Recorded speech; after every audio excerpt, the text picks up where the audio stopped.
कई बार दोस्तों मैं चर्चा कर चुका हूं कि अगर कोई भी नाउन प्रोनाउन किसी प्रीपोजिशन के बाद आया हो तो उसे हम ऑब्जेक्ट बोलेंगे, कभी सब्जेक्ट नहीं बोलेंगे, सब्जेक्ट का काम नहीं करेगा। ओके दोस्तों, तो वैसे वर्ड हमेशा ऑब्जेक्टिव केस में रखे जाते हैं और वो कभी भी किसी वर्ब का डिसीजन नहीं लेता है। नमस्कार, this is Alok Raj and you are welcome back to my YouTube channel Gyan Mart. दोस्तों, आज इस वीडियो में हम लोग फिर से चर्चा करेंगे कैसे किसी भी सेंटेंस से एरर को फाइंड करते हैं। तो चलिए शुरू करते हैं। और स्क्रीन पे जैसे कि दोस्तों आप देख पा रहे हैं कि दो क्वेश्चन है और क्या करना है हम लोगों को, what we have to do, we have to find an error in this sentence. Okay, अगर कोई भी एरर है तो हमें एरर ढूंढना है। ये सेंटेंस एबीसीडी पार्ट में डिवाइड है एंड डी पार्ट है। डी पार्ट अगर लगता है कि एरर नहीं है तो नो एरर हम लोग चूज करेंगे। तो चलिए शुरू करते हैं। सबसे पहले पढ़ेंगे the concentration of human and material resources at a few centres have resulted in large scale migration of rural population to urban areas. बताएंगे दोस्तों किस पार्ट में एरर है। जल्दी से वीडियो को पॉज कीजिए, आंसर दीजिए। चलिए बताते हैं कि दोस्तों कई बार मैं पिछले वाले वीडियो में बता चुका हूं, कई बार ये वाला पॉइंट बता चुका हूं कि अगर कोई भी वर्ड प्रीपोजिशन के बाद आए तो उसे हम ऑब्जेक्ट कहते हैं। क्या कहते हैं? ऑब्जेक्ट। ठीक है, इस पॉइंट को मैं कई बार दोहरा चुका हूं। और एक तरीका मैं ये बताया था कि जब भी कॉमन एरर डील कर रहे हैं दोस्तों, तो सबसे पहले आपकी नजर हमेशा होना चाहिए सब्जेक्ट एंड वर्ब पे। क्या सब्जेक्ट वर्ब के अकॉर्डिंग दोनों एक दूसरे से एग्री कर रहे हैं कि नहीं कर रहे हैं, दोनों में एग्रीमेंट है कि नहीं है, ये देख लेना जरूरी होता है। क्योंकि सब्जेक्ट अगर सिंगुलर है तो वर्ब भी सिंगुलर आना चाहिए, सब्जेक्ट प्लूरल है तो वर्ब भी प्लूरल है। इस पॉइंट को आप हमेशा ध्यान रखेंगे, क्योंकि एरर जो होते हैं कॉमन एरर के रूप में जो क्वेश्चन हमारे सामने एग्जामिनेशन में दिए जाते हैं 60% इसी से रिलेटेड दिए जाते हैं, सब्जेक्ट वर्ब एग्रीमेंट से। तो इस चीज को आप हमेशा अच्छे से पढ़े। ठीक है, तो जैसे देखेंगे इस क्वेश्चन में कहां एरर है अभी पता चल जाएगा। तो देखेंगे दोस्तों बी पार्ट में हैव रिजल्टेड इन, हैव का प्रयोग किया गया है। The concentration of human and material resources at a few centres have resulted. Have आया है, वर्ब है, जिसे हेल्पिंग वर्ब के नाम से भी जानते हैं। तो हैव जब आया है वर्ब तो वो वर्ब प्लूरल है। हैव क्या है? प्लूरल। अगर हैव प्लूरल है, वर्ब प्लूरल आया है, इसका मतलब सब्जेक्ट को भी प्लूरल फॉर्म में होना चाहिए। तो लेट्स चेक कर लेते हैं एक बार कि वर्ब सब्जेक्ट जो है वो प्लूरल है कि नहीं है। वर्ब तो प्लूरल है, सब्जेक्ट प्लूरल है कि नहीं है, एक बार चेक करते हैं। तो देखेंगे हैव के पहले लिखा हुआ फ्यू सेंटर्स, क्या यही सब्जेक्ट है? अगर आप सोच रहे हैं कि फ्यू सेंटर सब्जेक्ट है तो गलत सोच रहे हैं दोस्तों, फ्यू सेंटर सब्जेक्ट नहीं है। क्यों नहीं है? कई बार मैं बोल चुका हूं कि कोई भी वर्ड नाउन या प्रोनाउन हो, प्रीपोजिशन के बाद अगर आएंगे तो वो कभी सब्जेक्ट हो ही नहीं सकते। वो होंगे तो ऑब्जेक्ट होंगे। क्या होंगे? ऑब्जेक्ट होंगे, और उसे लिखे भी जाते हैं ऑब्जेक्टिव केस में, राइट। तो देखेंगे फ्यू सेंटर्स किसके बाद आया है, तो एट प्रीपोजिशन के बाद। किसके बाद आया है? एट प्रीपोजिशन के बाद। और जो प्रीपोजिशन के बाद आएंगे वो सब्जेक्ट नहीं कहलाएंगे, ऑब्जेक्ट कहलाएंगे। इसका मतलब फ्यू सेंटर्स ऑब्जेक्ट है, सब्जेक्ट नहीं है। अब जब ये सब्जेक्ट नहीं है तो हमें तो सब्जेक्ट ढूंढना है। अब ऐसा करते हैं, एट के पहले चलते हैं। एट के पहले लिखा हुआ है मटेरियल रिसोर्सेज, क्या ये सब्जेक्ट है? इसे भी चेक करते हैं। मटेरियल रिसोर्सेज के पहले अब देखेंगे लिखा हुआ ह्यूमन एंड, यानी ह्यूमन एंड मटेरियल रिसोर्सेज को एंड से जोड़ा गया है। तो एक रूल मैं बता देता हूं कि जब भी कोई वर्ड एंड से जोड़े जाते हैं तो दोनों को एक ही केस में रखेंगे। अगर वो पहला वाला सब्जेक्ट होगा तो दूसरा वाला भी सब्जेक्ट ही होगा, या दूसरा वाला ऑब्जेक्ट है तो पहला वाला ऑब्जेक्ट होगा। जो भी होगा दोनों एक ही केस में रखेंगे, राइट।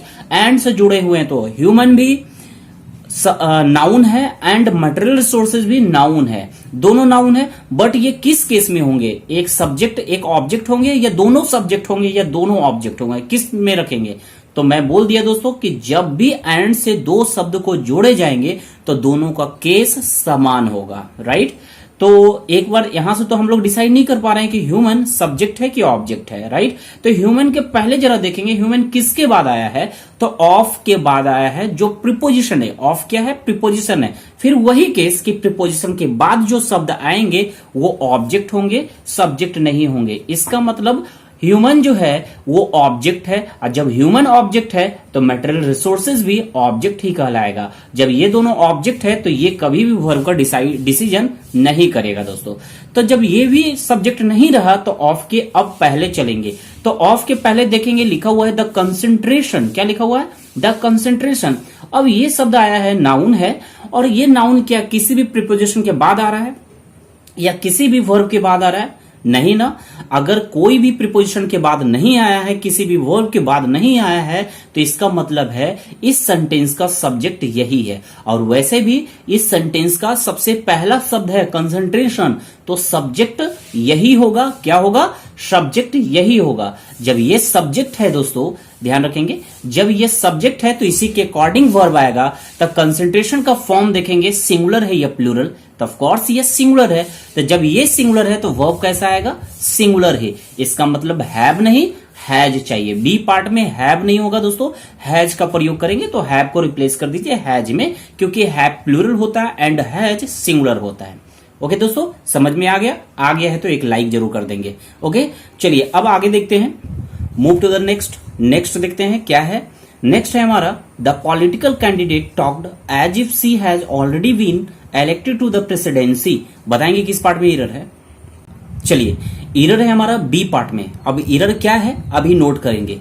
नोट कीजिए ये कि जब भी दो क्लाउज मीन्स दो सेंटेंस को कंजंक्शन के द्वारा जोड़ी गई हो।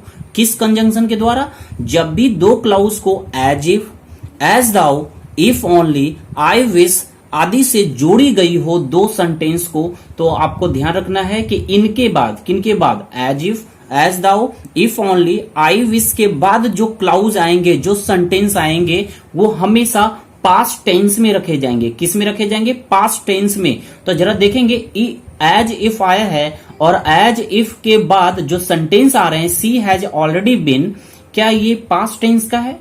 नहीं है, क्योंकि हैज जो होता है प्रेजेंट में यूज होता है दोस्तों।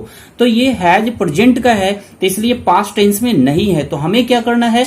इस सेंटेंस को पास्ट में कन्वर्ट करना है। तो हैज का पास्ट होता है हैड। क्या होता है? हैड। तो सिंपल हम हैज को रिप्लेस कर देंगे हैड में, सेंटेंस सही हो जाएगा। ओके दोस्तों, चलिए अगला देखते हैं। नेक्स्ट क्वेश्चन है हमारा the cruel lady made her stepdaughter to do all the household chores. बताएंगे किस पार्ट में एरर है? चलिए, नहीं पता है अभी बता देता हूं। एरर है हमारा बी पार्ट में। क्या एरर है? ध्यान देंगे तो नोट करेंगे दोस्तों कि जब भी सेंटेंस में मेक आए, क्या आए? मेक मेन वर्ब के रूप में आए, चाहे फर्स्ट फॉर्म में आए हो या सेकेंड फॉर्म में या थर्ड फॉर्म में, जब भी मेक आया हो और मेक के बाद आते हैं, स्ट्रक्चर नोट करेंगे, मेक के बाद आते हैं ऑब्जेक्ट, एंड ऑब्जेक्ट के बाद आते हैं बेयर इन्फिनेटिव। वेयर इन्फिनेटिव मतलब होता है दोस्तों डायरेक्ट MB1, डायरेक्ट MB1 बगैर टू का, यानी टू नहीं आते हैं, सीधा मेन वर्ब आते हैं फर्स्ट फॉर्म में।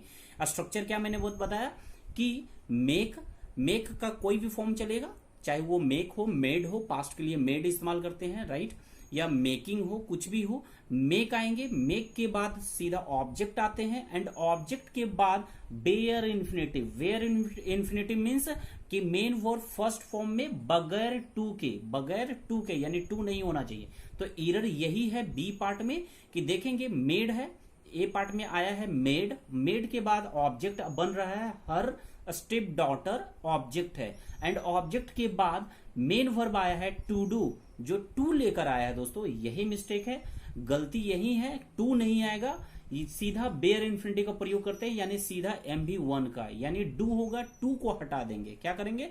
टू को हटा देंगे, सेंटेंस बिल्कुल सही हो जाएगा। इसका मतलब होता है क्रूएल लेडी ने अपने सौतेली बेटी से घर का सारा काम करवाई, ये मीनिंग देता है दोस्तों। चलिए अब अगला क्वेश्चन की ओर बढ़ते हैं। नेक्स्ट है हमारा in India working women lead a life of dual responsibilities if they are married and have a family. बताएंगे किस पार्ट में एरर है? चलिए दोस्तों बताते हैं। देखेंगे इन इंडिया वर्किंग वीमेन, क्या है? Working women. अब एक बार बताएंगे दोस्तों, वीमेन जो है वो कैसा नाउन है? बता सकते हैं? कॉमन नाउन है। कैसा नाउन है? Common noun. जरा याद करेंगे, कॉमन नाउन आपने कहीं भी पढ़ा है तो आपको मालूम होना चाहिए कॉमन नाउन जो है कि जब भी लिखे जाते हैं कॉमन नाउन अगर सिंगुलर फॉर्म में होंगे तो वो अपने साथ हमेशा आर्टिकल लेकर आएंगे। अगर कॉमन नाउन सिंगुलर फॉर्म में होंगे तो हमेशा आर्टिकल के साथ आएंगे, राइट। चाहे ए, एन या द के साथ आते हैं सिंगुलर फॉर्म में रहेंगे। तो अगर प्लूरल फॉर्म में रहेंगे तो वो अगर आर्टिकल के साथ आएंगे तो केवल द लेंगे। अगर प्लूरल फॉर्म में रहेंगे तो बगैर आर्टिकल के भी आ सकते हैं एंड आर्टिकल के साथ आएंगे तो केवल द के साथ आएंगे। ए एन तो लगता ही नहीं है, प्लूरल के साथ ए एन का प्रयोग तो होता ही नहीं है। तो प्लूरल फॉर्म में द ले भी सकते हैं एंड नहीं भी ले सकते हैं, ले भी सकते हैं नहीं भी ले सकते हैं। लेकिन अगर हम इसे सिंगुलर कॉमन नाउन को सिंगुलर फॉर्म में रखेंगे तो हमेशा आर्टिकल के साथ आएंगे। तो देखेंगे वर्किंग वुमेन जो सिंगुलर फॉर्म में आर्टिकल के साथ है क्या? नहीं है। तो क्या लगता है यहां हमें आर्टिकल दे देंगे, है ना, आर्टिकल दे देंगे, ये सेंटेंस हो सकता है सही हो जाएगा, राइट। लेकिन दोस्तों हो सकता है आर्टिकल, अब यहां आर्टिकल दे या नहीं दे इस चीज पे ध्यान रखना है कि आर्टिकल देनी है या नहीं देनी है, राइट। तो एक बार जरा गौर करेंगे कि हो सकता है कि ऐसा करें हम आर्टिकल देने के बजाय हम विमेन को वीमेन कर दे, प्लूरल फॉर्म में बना दे, तब भी तो सही हो सकता है दोनों। तो करेक्शन करना क्या है, ए लगाना है या फिर विमेन करना है? हाँ ये सही है कि हमारा जो करेक्शन है वो बी पार्ट में ही करेक्शन करना है, लेकिन विमेन है तो उसके पहले ए लगा दी या विमेन कर दे, क्या कर दे? ए वर्किंग विमेन होगा या वर्किंग विमेन होगा, बताएंगे दोस्तों। नहीं पता है तो जरा गौर करेंगे, सेंटेंस में मेन वर्ब को जरा देखेंगे। मेन वर्ब आया है लीड, नेतृत्व करना, क्या करना? नेतृत्व करना। मेन वर्ब है फर्स्ट फॉर्म में बगैर एस का, बगैर एस का। अगर बगैर एस का एम मेन वर्ब आते हैं तो वो प्लूरल फॉर्म में होते हैं। अगर लीड प्लूरल फॉर्म में है, लीड प्लूरल फॉर्म में है तो इसका मतलब है कि विमेन को भी प्लूरल फॉर्म में रहना चाहिए, यानी विमेन होना चाहिए, राइट। अगर कुछ लोगों को लग रहा होगा कि नहीं विमेन है सिंगुलर में तो हम लीड में भी एस लगा देते, यानी विमेन भी ए लगा दे, ए वर्किंग विमेन कर दे एंड लीड्स कर दे, तब भी तो सेंटेंस सही हो जाएगा। अगर आप ऐसा सोच रहे हैं तो चलिए इसके बारे में भी देख लेते हैं एक बार। आगे देखेंगे दोस्तों, सी पार्ट में लिखा हुआ है इफ दे आर मैरिड, किसके बारे में दे का प्रयोग हुआ है? सेंटेंस का मतलब समझ लेते हैं। करे इन इंडिया, भारत में वर्किंग विमेन यानी काम करने वाली औरत, काम करने वाली औरत lead a life of dual responsibility, यानी दो जिम्मेदारियों वाला जीवन जीती है यदि उनकी शादी हो गई हो और उनके फैमिली हो, उनके एक फैमिली हो, उनकी शादी हो गई हो और उनके फैमिली हो। तो उनकी शादी हो गई, किनकी शादी हो गई है? दे का प्रयोग यानी विमेन के लिए किया जा रहा है। अगर विमेन प्लूरल होगा तभी तो यहां दे का प्रयोग करेंगे ना। अगर विमेन प्लूरल होगा तभी हम दे का प्रयोग कर सकते हैं, राइट। तो इसका मतलब यह है कि लीड जो है, लीड प्लूरल फॉर्म में ही रहेगा एंड विमेन को भी प्लूरल फॉर्म में बनाना होगा, क्योंकि दो पार्ट में तो हम करेक्शन नहीं कर सकते दोस्तों। अगर ए पार्ट में हम विमेन को सिंगुलर फॉर्म में रखेंगे तो फिर बी पार्ट को भी हम दे के जगह पर सी करना होगा ना।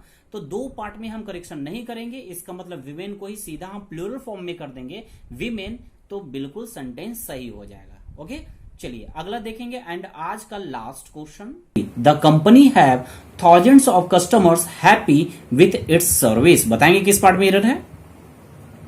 चलिए मैं बताता हूं। एरर है हमारा ए पार्ट में। क्या एरर है अभी समझेंगे। कंपनी, कंपनी दोस्तों ये है कलेक्टिव नाउन या जिसे हम बोलते हैं डिस्ट्रीब्यूटिव कलेक्टिव नाउन। और जिन्हें नहीं पता है कि डिस्ट्रीब्यूटिव कलेक्टिव नाउन क्या होता है तो वो मेरे पिछले वाले वीडियो जो नाउन सीरीज का वीडियो मैं कंप्लीट किया हूं उसे आप लोग जरूर देखें, ठीक है। नाउन सीरीज का जो मैं वीडियो बनाया हूं उसे आप जरूर देखें, उसमें मैं डिटेल में कलेक्टिव नाउन के बारे में चर्चा किया। कलेक्टिव नाउन जो 3 प्रकार के होते हैं आप लोग जरूर देखिए उसे, उसका लिंक मैं डिस्क्रिप्शन बॉक्स में भी दे दूंगा एंड ऊपर कहीं आप आई बटन में भी देख सकते हैं, ठीक है। तो चलिए देखेंगे कंपनी जो है डिस्ट्रीब्यूटिव कलेक्टिव नाउन में अगर आपको लगे कि कंपनी जो है उसमें कहीं सी प्रकार से डिवीजन नहीं हो रहा है तो उसे सिंगुलर मानते हैं। एंड सिंगुलर के लिए हम हमेशा इट फैमिली का प्रयोग करते हैं, इट का, ठीक है। सब्जेक्ट के रूप में इट, ऑब्जेक्ट के रूप में इट, पॉजिटिव केस में के रूप में इट्स का प्रयोग करते हैं, ठीक है।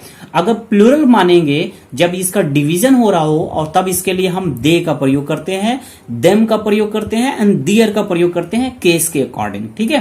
तो यहां देखेंगे the company have thousands of customers, correct, company में हजारों कस्टमर है जो खुश हैं इनके सर्विस से, कि इनके सर्विस से, कंपनी के सर्विस से ना, विथ इट्स सर्विस, किसके सर्विस से, तो कंपनी के सर्विस से। तो कंपनी के सर्विस के लिए देखेंगे इट्स सर्विस का प्रयोग किया गया है, यानी सी पार्ट में इट्स लगाया गया है, यानी कंपनी को सिंगुलर माना है। ऐसे भी सेंटेंस में कहीं भी नहीं पता चल रहा है कि कंपनी में विवाद चल रही हो और वहां में काम करने वाली जो एम्प्लॉई है, ठीक है, जो एम्प्लॉई है, स्टाफ है, उसके बीच में डिवीजन हो रहा है। कहीं भी अगर डिवीजन की बात नहीं चल रही है तो कंपनी को आपको समझना है कि यह सिंगुलर है। क्या है? सिंगुलर है। तो जब कंपनी सिंगुलर मानेंगे तो उसके लिए वर्ब कैसा आएगा? सिंगुलर ना। तो द कंपनी हैव नहीं, हैज का प्रयोग करेंगे। हैव प्लूरल डिनोट करता है एंड हैज सिंगुलर, इसलिए इसका सही होगा correction the company has thousands of customers happy with its service. यहां प्लूरल नहीं है दोस्तों, कंपनी सिंगुलर है, ठीक है दोस्तों। अगर ये सेशन भी आपको अच्छा लगा है तो एक लाइक जरूर कर देंगे, हमारे चैनल को प्लीज सब्सक्राइब कर लीजिए, ठीक है दोस्तों। फिर मिलते हैं अगले वीडियो में इसी तरीके से 5 क्वेश्चन के साथ जो आपको हर एग्जामिनेशन में मदद करेंगे, चाहे वो बैंक हो, एसएससी हो, सीपीयू हो, एफसीआई हो या सीडीएस हो, किसी भी प्रकार का कॉम्पिटिटिव एग्जामिनेशन की आप तैयारी कर रहे हैं तो मेरा ये session spotting error, how to find an error in a sentence, अगर ये आप रेगुलर देखते हो दोस्तों, सारे वीडियोस को मेरा फॉलो करते हो, सारे रूल्स को आप लोग नोट करते हो, तो मैं प्रॉमिस करता हूं, मुझे पूरा यकीन है कि ये सेशन आपको काफी हेल्पफुल होंगे हर एग्जामिनेशन में, चाहे वो पीटी दे रहे हो या फिर मेंस का एग्जामिनेशन में आप अपीयर होने वाले हो, हर एग्जामिनेशन में ये काम करेगा दोस्तों। तो मेरे प्लीज इस चैनल को सब्सक्राइब कर लें और हर एक वीडियो को लाइक करें, कुछ कमेंट भी करके हमें सजेशन भी दे सकते हैं, बता सकते हैं कि क्या आपको चाहिए, क्या जरूरत है, मैं उसी के अकॉर्डिंग भी वीडियो बनाऊंगा। चलिए दोस्तों, मिलते हैं फिर नेक्स्ट वीडियो में, तब तक के लिए धन्यवाद।